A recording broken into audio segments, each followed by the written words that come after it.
Welcome to this lesson on reflection, one of the most fundamental phenomena in the study of light and optics.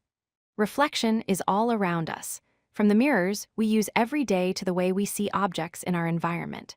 Understanding how light bounces off surfaces is essential to grasping many concepts in physics and helps explain why we can see the world the way we do. So what exactly is reflection? Reflection occurs when light strikes a surface and bounces back into the medium it came from. Think of it like throwing a ball against a wall. The ball hits the wall and comes back to you. Similarly, when a light ray travels through air and hits a surface like a mirror or a wall, it doesn't just disappear. Instead, it bounces back, allowing us to see images and perceive our surroundings. Before we dive deeper, let's familiarize ourselves with some important terms. The incident ray is the light ray that approaches and strikes the surface. The reflected ray is the light ray that bounces off the surface after hitting it. The normal line is an imaginary line drawn perpendicular to the surface at the exact spot where the light hits. This line helps us measure angles accurately.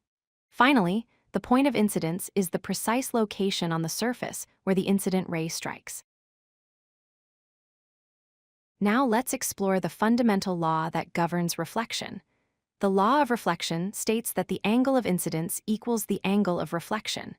Here, theta I represents the angle of incidence, which is the angle between the incident ray and the normal line. Theta R represents the angle of reflection, which is the angle between the reflected ray and the normal line. This law tells us that light bounces off a surface at the same angle it arrives, making reflection a predictable and consistent phenomenon. Actually, there are two laws of reflection that work together. The first law states that the incident ray, the reflected ray, and the normal all lie in the same plane. This means they are all flat on the same surface, not scattered in different directions in three-dimensional space. The second law, which we just discussed, states that the angle of incidence equals the angle of reflection, where both angles are measured from the normal line. These two laws together completely describe how light reflects off any surface. Not all surfaces reflect light in the same way. There are two main types of reflection. Specular reflection occurs when light bounces off smooth surfaces like mirrors or polished metal. In this case, light reflects in a single, well-defined direction, creating clear and sharp images. On the other hand, diffuse reflection happens when light strikes rough surfaces like paper, walls, or clothing.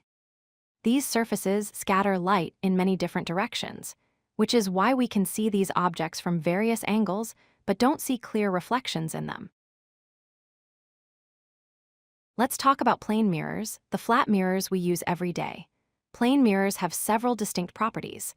First, the image formed is virtual and upright, meaning it appears to be behind the mirror and right side up. Second, the image size equals the object size, so there's no magnification or reduction. Third, the image distance from the mirror equals the object distance from the mirror. And fourth, the image is laterally inverted, which means left and right are reversed. This is why when you raise your right hand in front of a mirror, your image appears to raise its left hand. Beyond flat mirrors, we also have curved mirrors, which come in two types. A concave mirror curves inward, like the inside of a cave or a bowl. This type of mirror converges light rays, bringing them together to a focal point. A convex mirror, on the other hand, curves outward, bulging out like the back of a spoon. This mirror diverges light rays, spreading them outward. The different shapes cause light to behave very differently, leading to unique image formation and various practical applications. Reflection and mirrors have countless real-world applications. Plane mirrors are used in bathroom mirrors, periscopes for submarines, and kaleidoscopes for creating beautiful patterns. Concave mirrors are found in makeup mirrors to magnify your face, in telescopes to gather and focus light from distant stars, in vehicle headlights to project strong beams, and in solar concentrators to harness solar energy. Convex mirrors are used as vehicle side mirrors because they provide a wider field of view, in security mirrors at stores to monitor large areas, and at street corners to help drivers see oncoming traffic.